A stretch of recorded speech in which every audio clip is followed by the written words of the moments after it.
Hello everybody, welcome back again. It's Marcel, great to see you. For today's discussion, I'm going to go over the way women insult each other and how the perception of a compliment or an insult may differ for women than it does for men. We'll also cover how this may affect women's ability to even have friends. We'll dive into what might be the root cause of it and possibly even have a greater understanding of the way the female mind works. You guys ever seen that oldish episode of The Family Guy where they are talking about men and women, and, it's got the woman trying to compliment the other woman, and she's like, "Oh, I'm so impressed with your, confidence of the thickness of your thighs. They're so thick and wonderful." And she's actually insulting her. And then it switches over to the two men, and they're like, "Hey, man, that's cool." And the other was like, "Oh, thanks." And it says, "Men, they know how to be friends." Yeah, this is one of those things that people will talk about tongue-in-cheek, and they recognize that it exists, but they don't really acknowledge it or put any kind of effort into understanding it because, of course, whammons we can't discuss anything that has to do with them negatively whatsoever. Why is it that a woman cannot compliment another woman? Now, I'm sure that, a lot of people are going to come up with a whole bunch of examples as to why they can and how, but you know the type of compliments that I'm talking about. General, abstract communication, out of the blue. A guy comes up and compliments another guy on something, it's related to the object, the thing, the activity.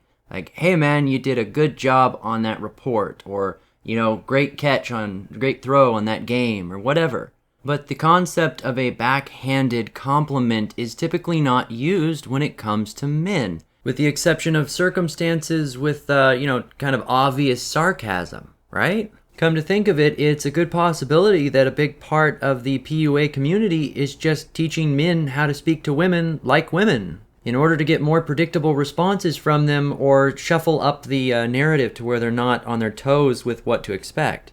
I'm starting to think there's a deeper reason behind why women speak to each other the way that they do.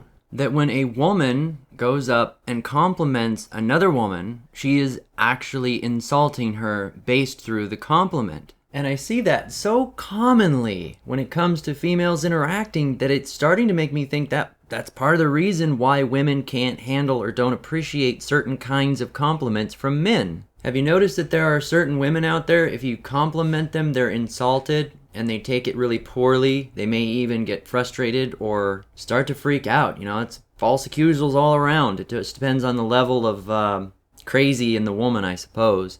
But as far as direct insults, if you're rude to them, sometimes they actually respond a lot better. Everything is backwards. Everything is twisted. It's upside down. It doesn't make any sense when it comes to dealing with them sometimes. I almost feel like this video could wind up being something of a part 2 of the Don't Compliment Her video I made a while back. I would say that the most appreciated compliments a woman is going to get are either indirect from something like social media, general likes and smiles and crap, or it's going to be directly from someone that they're actually interested in, because anybody else, it's going to come across as awkward and uncomfortable and insulting. But the fact that the same comment would be appreciated from one person and not from another implies that it is by design and not coincidence or just a state of her mood at the time. Like many other things, I believe it revolves around emotions. That because the sense of a compliment is emotionally tied, one female reaching out and trying to affect the emotional state of another is taboo. At least in some circumstances, I suppose. This almost reminds me of a game I used to play when I was a kid. I'm going to date myself here a little bit, but have you ever played the game or seen the game Sacrifice? It's a really old PC game, probably from sometime in the 90s. Short explanation is that you would have to sacrifice, these creatures you'd collect in a big altar, a shrine, for a particular god that you would be worshiping within the game for gifts. But if you wanted to win it, sometimes you would have to sacrifice one of your own creatures in an enemy's shrine for a different god, and it was considered this huge, massive insult to the other enemy, and that would cause them to lose favor with their gods, that you were able to kind of defile their shrine with your gift, your offering, despite it being intrinsically a positive thing. Sorry for the old game reference if I left you confused. When it comes to these women interacting with each other, you would think if like a woman, say, wore a really nice pair of pants, she was looking good, looking thick, and guy after guy were to walk by, all of them appreciated by her, like she wanted the compliments, were to come by and say, hey, nice pants, looking good, girl, that kind of stuff. And then all of a sudden, one of her female coworkers came by or something. She goes, nice pants. It feels like that may come across as something of a jab in the pecking order of females. Now, I'm sure there's ways to phrase that where it wouldn't come across as an insult. Where did you get those? Do they still have them available? It's something that might not work out either, though, because she wouldn't want to wear the same clothes as this other woman anyway. Girls may have strange rules when it comes to things that men do too that wouldn't necessarily make sense to a male. Like how guys don't automatically stand next to each other in the urinals. Well, women typically don't want to wear the same clothes on the same day, or at all if they can avoid it. The act of complimenting almost would seem like something they'd have to dance around very carefully as to not land themselves in hot water. But it really makes me kind of contemplate the fact that a lot of the social dynamics from one woman to another in between females are fundamentally broken. That they are by nature far more high-strung than men, wound up, competitive. Half the time they're working together, they're at each other's throats. Now, before I have people telling me I don't know what I'm talking about, I'm not a woman, obviously, consider something. Because I'm looking back at my history, and I can't think of very many women, if any, who have actually told me that they like female company, or they appreciate other women, in a sincere way. And I'm not talking about lesbians or that kind of scenario. I'm saying they appreciate the company of other women. I can think of hundreds of women that they say they associate better with men, they get along well with men, they like men, even in a friend sense, but I've never, that I can think of, heard a woman say, I like other women, I like my women friends.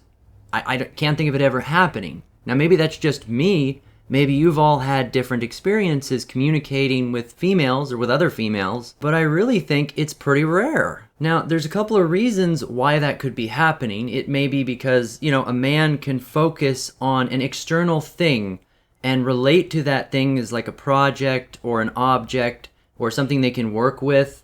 People working on an activity together, they can focus on that thing and dissociate from it emotionally, and that kind of allows for some camaraderie around a particular subject. They can work together, they can have a focus, and that allows them to be friends.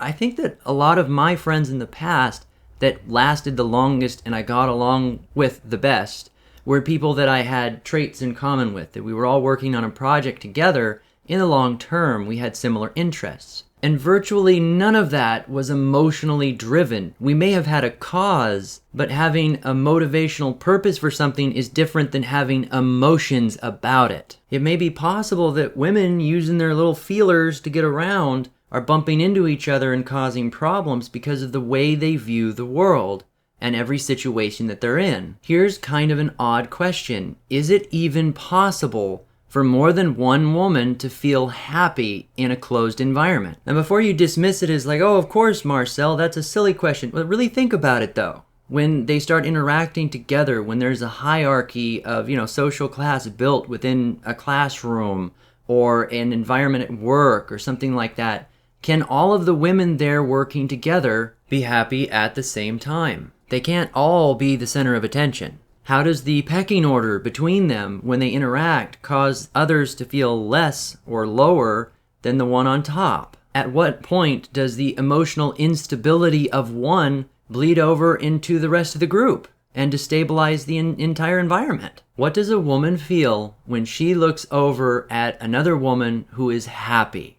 Does that inspire any emotions in her less than happiness? You see this in family groups as well, not just in work environments. And take, for example, a daughter competing with her mother over the attention of the father. Speaking, of course, in a platonic sense, it's not even necessarily age-related. It just happens to be that it's another female. Whereas you might not see that kind of scenario play out if they happen to have a boy together. You would think that the supposedly emotionally based sympathetic half of the human species would have a better handle on compassion and empathy. And yet more frequently, I see it as the men that are sacrificing themselves, that are putting so much work and energy into keeping everyone getting along, And half the time, it's just keeping the women separated where they don't kill each other. Now, I realize that this may be all of it a little bit of a mental stretch for me. Perhaps my analysis is flawed, but I really think it's worth considering. Can women even have friends in the same way that men do? Every time I think of it, I keep getting directed towards the thought that it's all self-interested for them. Now, I know some will give me the argument that everything that people do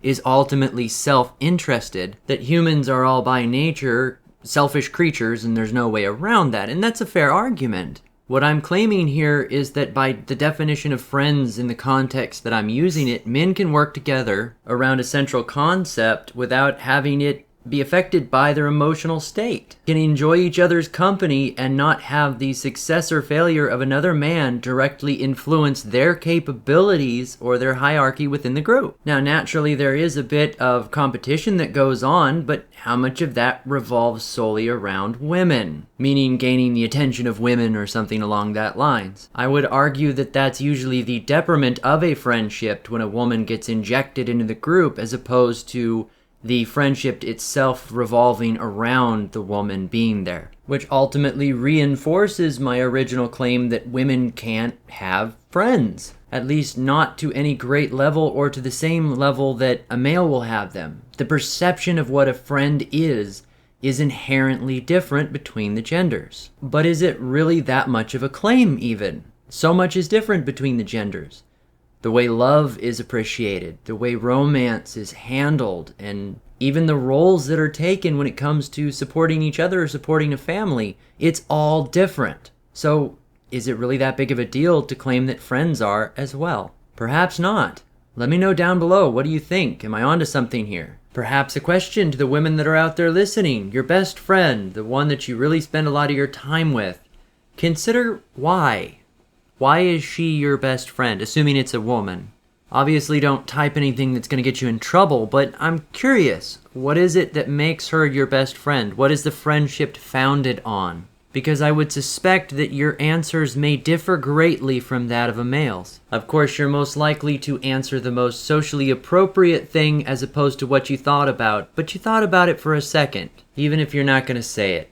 Interesting stuff, right? In the meantime, if you enjoyed the video, like, share, and subscribe. Check out some of the channels I have down below with green check marks, different platforms that I'm on. I hope to see you again soon. This has been Marcel.